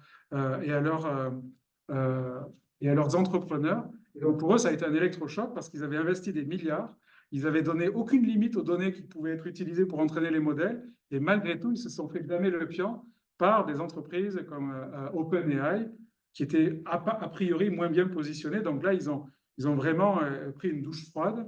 Je pense qu'ils ont énormément de ressources pour rattraper leur retard, mais ils pensaient qu'ils étaient beaucoup plus près de la pointe de la course qu'ils ne l'étaient en réalité. Donc, bon, bref, c'est la géopolitique, là, rendue là. Et moi, je ne suis qu'un simple petit criminologue. Donc, mais vous avez raison. C'est ça. Et ça, pour en revenir à ce que disait Hugo tout à l'heure, malheureusement, ce ne sont pas des questions que nos politiciens se posent beaucoup, qu'on entend beaucoup dans le débat public, mais ça devrait en faire partie, là, parce que en tant que pays, on devrait avoir des réflexions poussées sur ces questions, sur ces domaines. Merci. On a une main levée en ligne de Issouf Ouattara. Je vous invite à activer votre micro et à poser votre question, Issouf. Ok. Merci bien aux conférenciers pour la présentation. En fait, moi, j'ai une question sur le rôle des États que vous avez mentionné tantôt. Et dans la détection ou dans la recherche des maillons faibles du mécanisme de lutte contre la cybercriminalité, et qui devient un phénomène beaucoup plus global ou globalisé, vous avez mentionné tantôt que l'État serait vu, ou les autorités, les entités étatiques seraient vues comme des maillons faibles. Et du coup, moi, je me suis posé la question, avec un phénomène qui est globalisé, est-ce que vous serez en train d'émettre l'idée selon laquelle les accords de coopération qui existent en matière de lutte contre la cybercriminalité sont quasiment inefficaces? Et si oui, est-ce que le document traite de ça et quels sont les déterminants de ce raisonnement? Merci. Merci pour votre question. Alors, en fait, pas du tout. C'est justement l'inverse qui est en train de se produire pendant plusieurs années. Effectivement, la coopération était plutôt théorique et produisait pas réellement des effets observables ou remarquables. Mais depuis quelques années, là, un petit groupe d'États ont développé des canaux ou des forums de collaboration beaucoup plus approfondis qui donnent des résultats assez impressionnants. Donc, dans ces pays-là, on retrouve les pays du Five Eyes, donc tous les pays anglo-saxons, Canada, États-Unis, Royaume-Uni, Australie et Nouvelle-Zélande, mais s'y sont aussi greffés quelques pays d'Europol, donc je pense particulièrement à l'Allemagne, à la Hollande, à la France, dans une moindre mesure aussi l'Espagne et l'Italie. Et ces pays-là, en fait, ont développé des programmes d'échange et d'observation et d'enquête très, très pointus, qui font en sorte qu'ils sont capables de perturber, de démanteler des réseaux criminels qu'on pensait un petit peu hors d'atteinte, ou en tout cas dont les capacités semblaient tout à fait démesurées par rapport aux capacités politiques. Je dirais que pour l'instant, là, en train depuis quelques années de se mettre, difficile d'avoir un chiffre exact, hein, mais je vous dirais une demi-douzaine d'années, et surtout depuis un an ou deux, là, on voit les fruits de cette collaboration. Malheureusement, le problème, c'est que pour l'instant, ça se restreint à quelques pays occidentaux ou européens, nord-américains, européens. On pourrait rajouter la Corée du Sud et le Japon probablement à ces pays-là. Et que, évidemment, on a besoin aussi maintenant d'envisager un passage à une plus grande échelle avec les pays du Sud, notamment Afrique de l'Ouest, qui sont et Asie du Sud-Est aussi, dans lesquels on voit apparaître maintenant une espèce d'hybridation entre le crime organisé puis les groupes cybercriminels. On voit ces fermes-là d'exploitation d'êtres humains dans lesquelles des gens sont réduits à l'esclavage là, sous prétexte d'avoir des emplois. Et on voit maintenant des gens du monde entier qui sont trafiqués pour travailler là-dedans. Donc je pense qu'il faut que maintenant on élargisse un petit peu cette coopération internationale, mais la coopération internationale entre ces pays occidentaux commence à produire des résultats assez impressionnants. Et un développement aussi, alors je ne sais pas s'il faut s'en réjouir ou s'il faut s'en inquiéter. Depuis, je vous dirais, 2-3 ans, certains pays ont décidé de faire de la cybercriminalité un enjeu de sécurité nationale. Alors, ça peut paraître un point de sémantique, mais en fait, pas du tout. Ça a des implications très concrètes. Ça veut dire que en mettant dans leur politique de sécurité nationale la cybercriminalité comme un enjeu faisant partie de la politique officielle, ça veut dire que les services de renseignement et les services d'espionnage peuvent maintenant inclure des opérations offensives contre des groupes cybercriminels dans leur mandat légitime. Ça veut dire que la CIA, la NSA, le CST au Canada peuvent monter des opérations très agressives, offensives, y compris avec des opérations physiques d'élimination. C'est-à-dire, si on pousse la logique à son terme, c'est que ces services-là, maintenant, dans certains contextes, peuvent recevoir l'autorisation d'éliminer des cibles uniquement parce qu'elles prennent part à des activités cybercriminelles si on poursuit la logique jusqu'à son point ultime. Et ça, c'est assez récent. Donc, par exemple, le Royaume-Uni l'a rendu officiel cette année, ou l'an dernier, dans sa politique nationale de sécurité. L'Australie est en train d'examiner ça. Les États-Unis, on ne sait pas, mais on sait que les ressources des services de renseignement sont déjà mises au service de la lutte contre certains groupes cybercriminels. Au Canada, on n'a pas d'informations additionnelles. Donc là, c'est un développement aussi assez important parce qu'évidemment, si les services de police n'ont pas les ressources pour aller après les groupes cybercriminels, il en va tout autrement des services de renseignement qui pourraient utiliser ces groupes-là comme une espèce de terrain d'entraînement privilégié. Mais là, est-ce que les problèmes que ça pose en termes juridiques de collecte de la preuve, donc on ne pourrait plus avoir de procès, parce qu'une fois qu'un service de renseignement prend un criminel comme cible, il n'y a plus de preuves qui, je veux dire, là, on brouille un petit peu les pistes, et donc on est en train de mélanger un petit peu les styles. Donc ça, c'est assez intéressant aussi, parce que ça produit de la coopération, mais évidemment, en termes juridiques, ça introduit des nouveaux paramètres dont il est un peu difficile pour l'instant d'entrevoir les... Mais c'est ce qui s'est passé avec la guerre contre la drogue dans les années 80 et 90. Est-ce qu'on est en train de reproduire ça avec la guerre contre la cybercriminalité?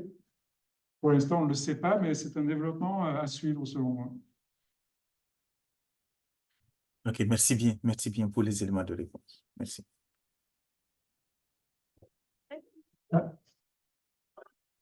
Écoutez, si une demi-question rapide alors. Oui, alors je rencontrais récemment un expert en particulier de l'OTAN, et je lui expliquais que récemment, en Allemagne, il y avait eu une cyberattaque et que des données concernant un certain conflit en Europe avaient été divulguées suite à une faille de logiciel Microsoft Outlook. On a vu que Cosiber avait fait des ravages également au Canada en janvier l'an dernier et à l'automne dernier avait réussi à pirater les données d'échanger entre Microsoft et le Pentagone pour le développement militaire au niveau de l'intelligence artificielle.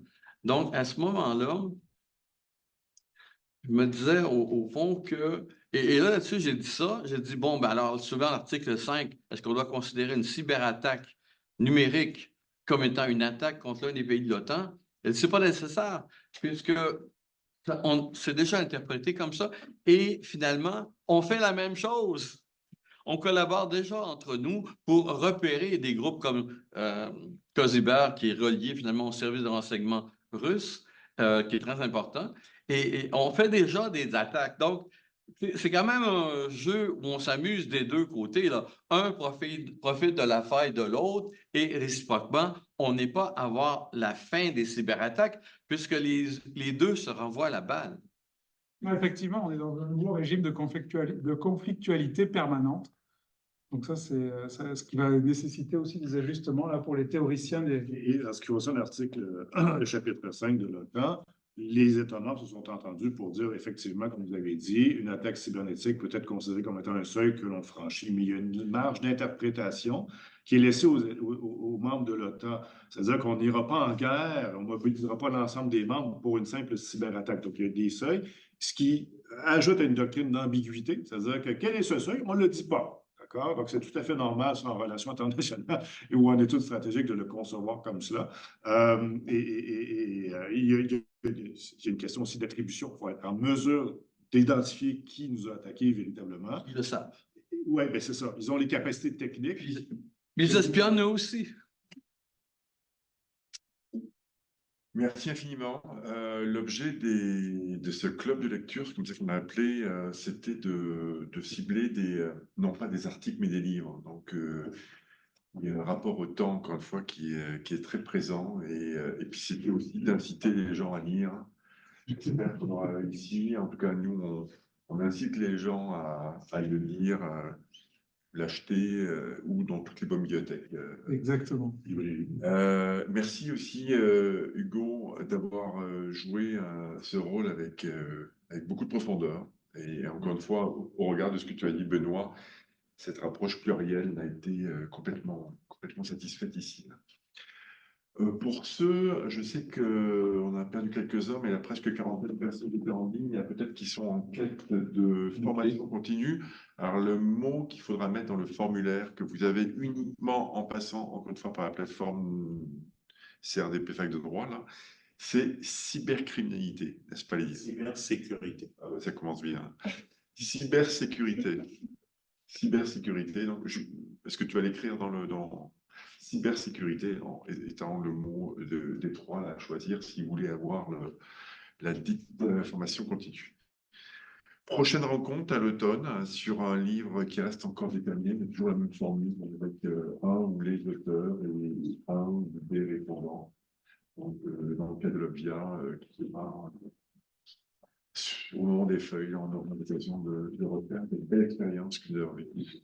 Merci, Benoît. Merci à vous pour votre attention.